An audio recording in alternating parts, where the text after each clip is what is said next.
This week on Dateline Abuja, we're looking at insecurity amidst an almost nationwide militarization. Yes, it is the end of the year, and security is tight in response to several threats to destabilize the country, as issued by the Department of State Service. Nothing new, this happens every year. However, in our feature story, we look at a very disturbing contribution to insecurity. Shanties. They're littered all over the nation's capital, ungoverned and perhaps ungovernable spaces filled with criminal elements. The FCTA administration has embarked on massive demolitions of shanties. And while we debate on whether this is the perfect solution to the problem, my guest on the program has a few ideas and gave me a perspective to the criminal operations in shanties that's truly scary. And as we do every week, we give you our Abuja wrap. This is Dateline Abuja.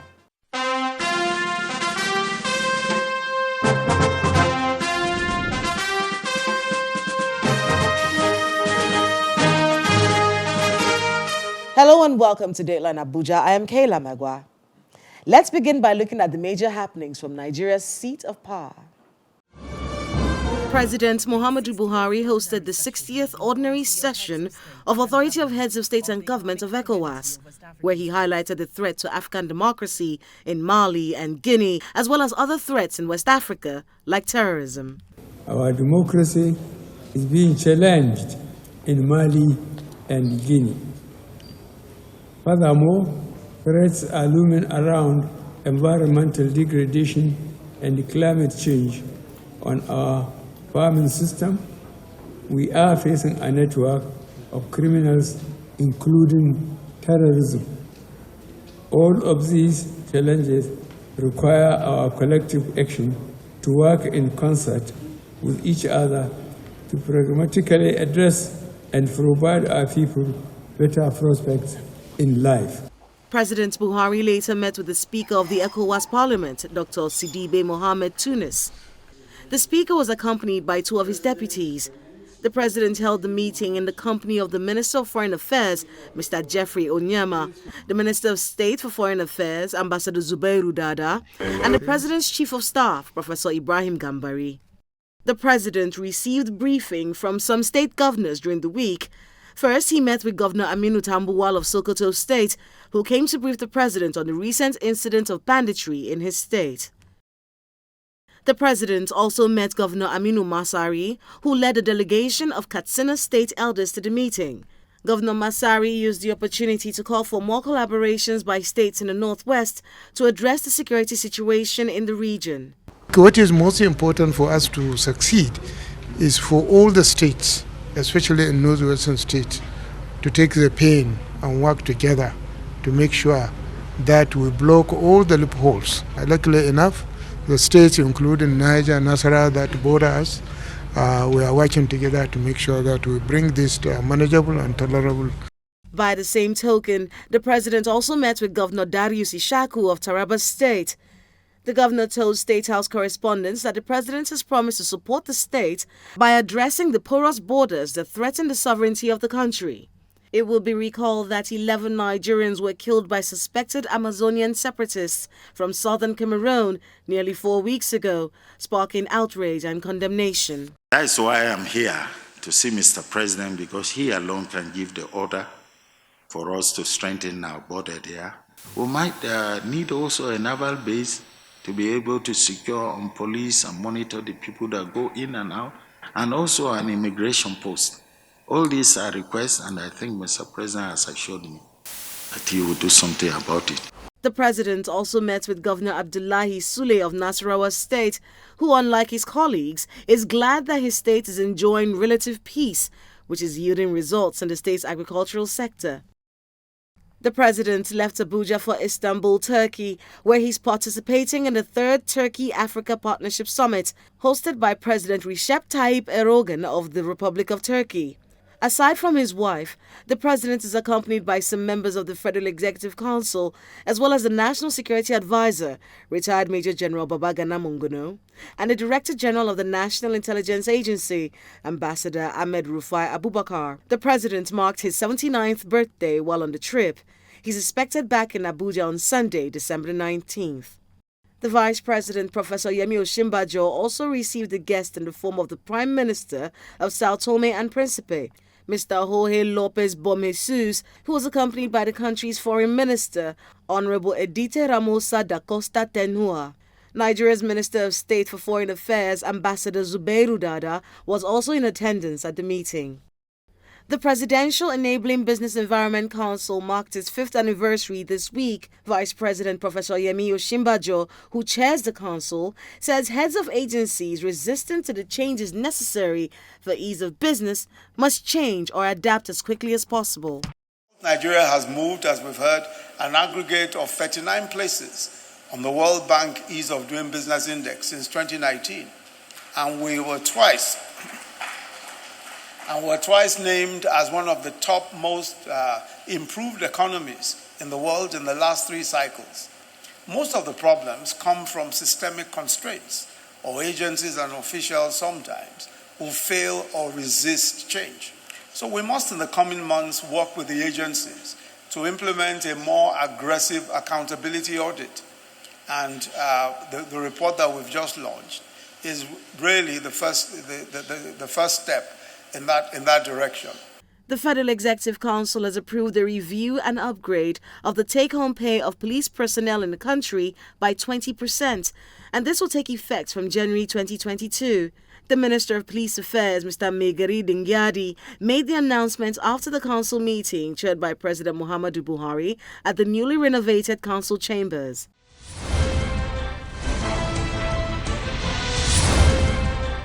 Welcome back. If you know anything about criminality, you know it only succeeds with proper collaborations. There are informants, lookouts, muscle men, dons, kingpins, foot soldiers. Oh, crime is a network. And these collaborators live around us, mostly in shanties. The FCTA administration is demolishing shanties as they continue to spring up all over the place. And when I say all over the place, I mean all over the nation's capital.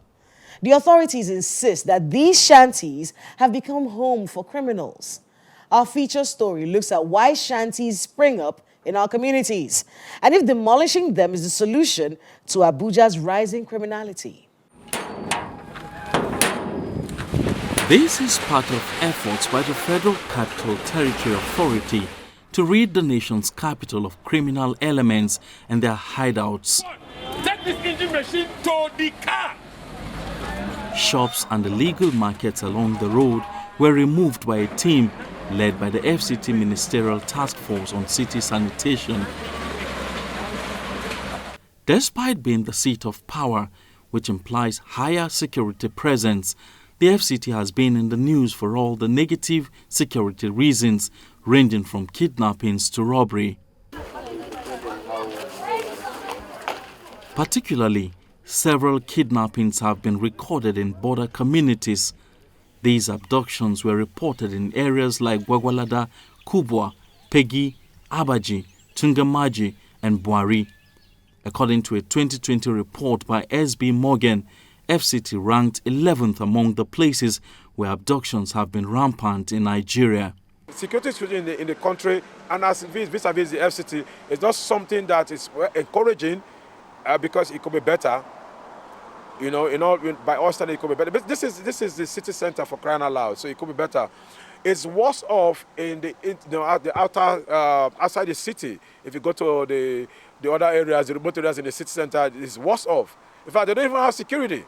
What you find that you have maybe police station, all those things are designed basically for some settlements and all of that. They don't really do proper containment measures because even the way the environment is, it encourages for crime to actually go on.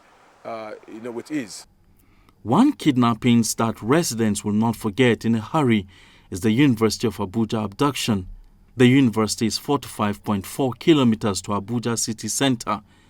There's also a military battalion around the main campus of the university.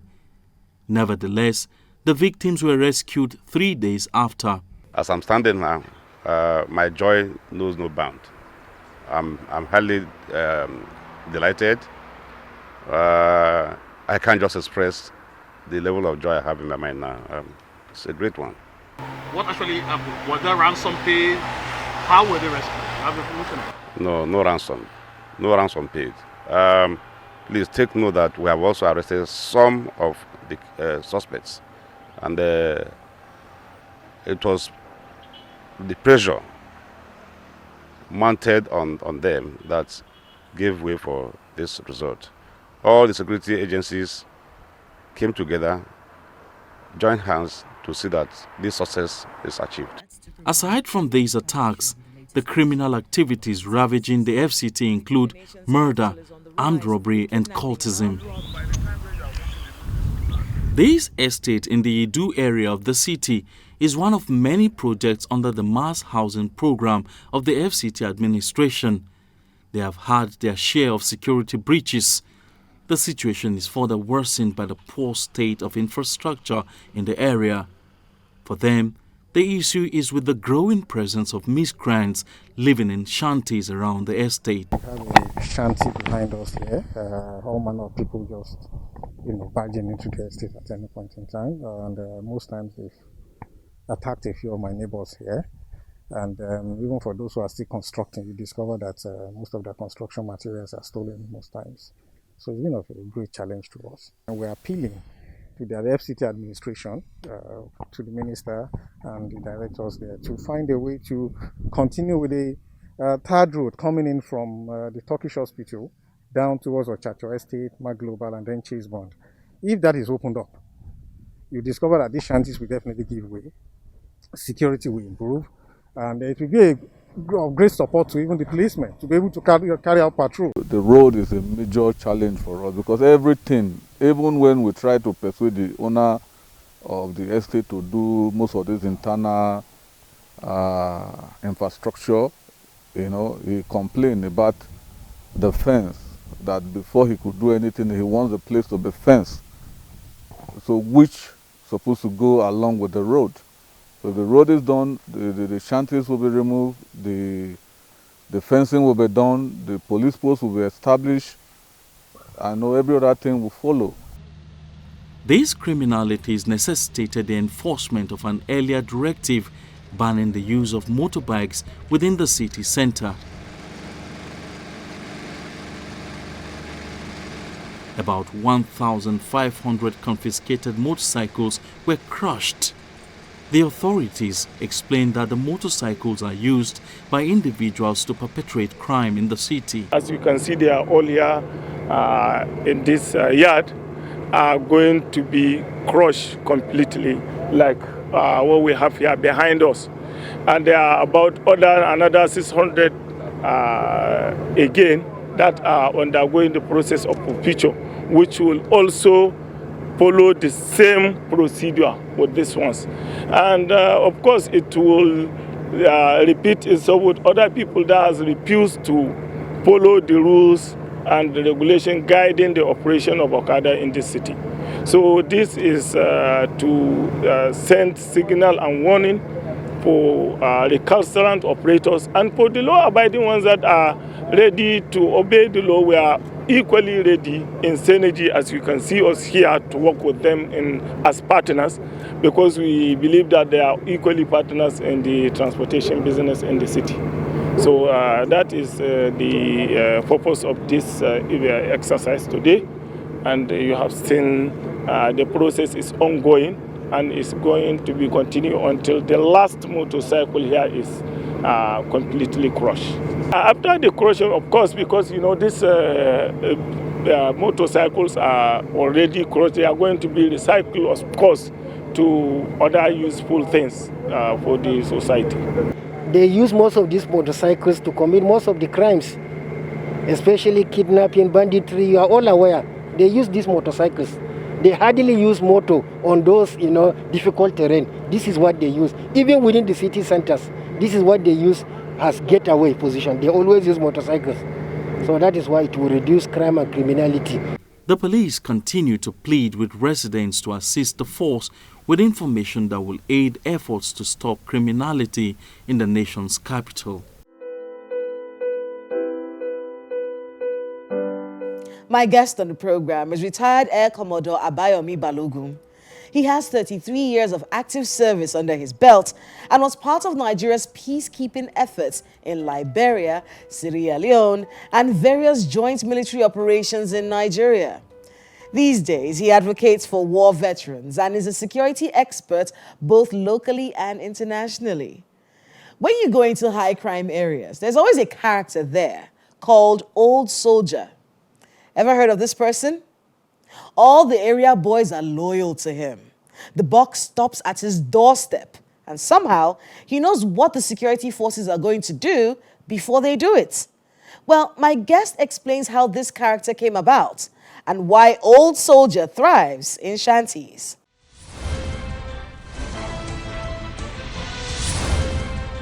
Retired Air Commodore Balogun, welcome to Dateline. Thank you very much for having me. You know, I've read quite a bit about you. Thank you for your service. Thank you. Thank you. The way the military was run at the time when you were in active service, because you're retired now. I am. But you've been on the ground. You've been at the war front, not in Sierra Leone, in Liberia, you know, in joint operations in Nigeria as well. At the time when you were in active service, is there a difference between how military operations were carried out then and how they are carried out now? Yeah, I would say so, because I've told some people that we forget yesterday.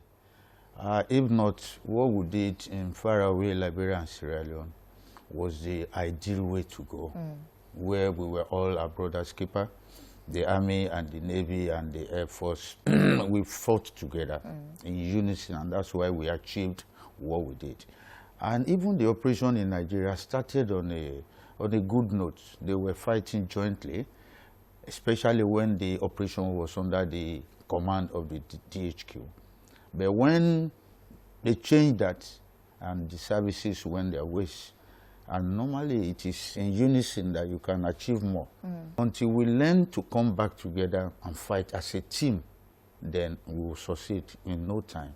Mr. President has always tried to talk about the fact that, you know, the agencies that are fighting insecurity in this country have to be in unison, you know, and those are the same sentiments that you're re-echoing right now. Yes, of course. They must fight in unison. In fact, there is a document that the President signed in 2019 called the National Security Strategy. And that document shows how to go, the way to go, the guideline of how to ensure Nigeria is safe and secure. And it calls for an all-inclusive approach where everybody is involved. But then, I don't know why we do that in Nigeria. We will come up with resolutions, everything, but just to implement those things will be a problem. I'm not expecting the President to sign such a document and it's not being implemented, because if they have enforced it, the military have no other option than to work together. Talk to me about the morale of our operatives at this point. What can we be doing differently to boost their morale? Okay, I will start from Nigerians, the citizens. You have sent these guys to go and defend you, to go and protect you. What have you done for them? Yeah, it's normal, because if you want to motivate people to serve you, you must also show them that you care about them. Take, for instance, we are sending a football team, national team, to go and play Brazil. Several people will come up and say, go there, score a goal, and we'll give you $1 million. Win the championship, we'll give you a house, we'll give you whatever. Has anybody promised a soldier going to a destination where he may never return and say, go and come back, we will look after your family in case of eventuality? No, we never say that. We just expect that they must. Yes, soldiers have agreed, we have signed our life. Immediately we join, we sign our death certificates. But then people must continuously be encouraged to do more. So if you say the morale of the troops, yes, sometimes it is low because of what they pass through. But then if you provide other things, it can make up for that. You must have enough equipment. They must be adequately trained. Their emoluments must be paid to them on time. Then you expect them to answer you. But if any of those things are missing, then their morale will sink and they cannot perform to the optimum. So it's a collective responsibility that we too must show them that we care. We must show them that we are behind them and will look after their family in case they are no longer there.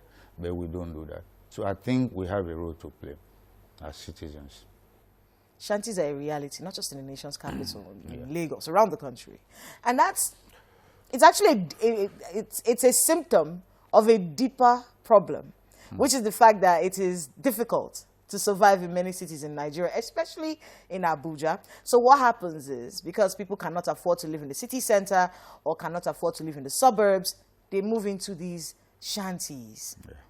And these shanties have become a hub for crime and criminality. We're talking about 21 kidnappings in Abuja alone this year. You work with a lot of veterans. I want us to lead up to that. Start with telling me what you think should be done about shanties, because demolishing it, is that the solution? I don't think so. Because there are places you call ungoverned areas. And that's where the bandits are in the north. Ungoverned area where there are no government presence. So those guys are free to do whatever they want to do because government presence was not there. The basic amenities that were supposed to be there from us Nigerians are not there. So those guys become the lord of their territory and they do whatever they like. Now come back to the shanties. Like you said, those are places the low class could afford. So they move in there, which lack government presence, which lack basic amenities. So they remain there. But then all the negative things happen there because not much attention is paid to them. So what happened? Drugs, they're freely, so many negative things. And then they come to the town, harass you, and then go back to the shanties. So, like you said, clearing the shanties alone will not solve the problem. We must go to the root cause. Why are those shanties created? They are created by these same people who could not afford to live within us. So how did we create that inequality that will not allow them to live within us? They must travel away to go and stay in such places where nobody is paying attention to them, and then they become lords. Now you went somewhere about out of service. There are different categories of soldiers who have left the service. There are some who left honorably. There are some who were discharged and they will get paid. They will get their gratuity, they will get pension if they were due for pension. But the ones that are becoming a threat to us are the dismissed ones. Once you are dismissed from the service, your families, they are ejected from the barrack. They are not paid anything. So where did they go? They have to go to the shanties. A lot of people are dismissed from service, though. Yes. Because I will say it, we never took our time to look at what happened to the soldier at the battlefront. Number one, if you send a soldier to a battle, by the time he comes back, it's not the same. It's a different person. Now, at the battlefront, where daily he sees his colleagues being killed, he himself maybe sometimes narrowly missing death, and you think he will not be affected psychologically? No. So sometimes when they misbehave, you need a psychology to look at them.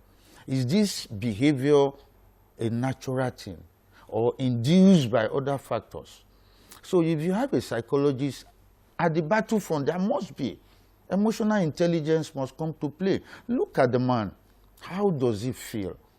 Is his morale okay or is low on morale? Sometimes you excuse them when you see such traits and say, no, go and rest. Retired Air Commodore Balogun, thank you so much for being with us on Dateline. The pleasure is mine. Thank you for having me.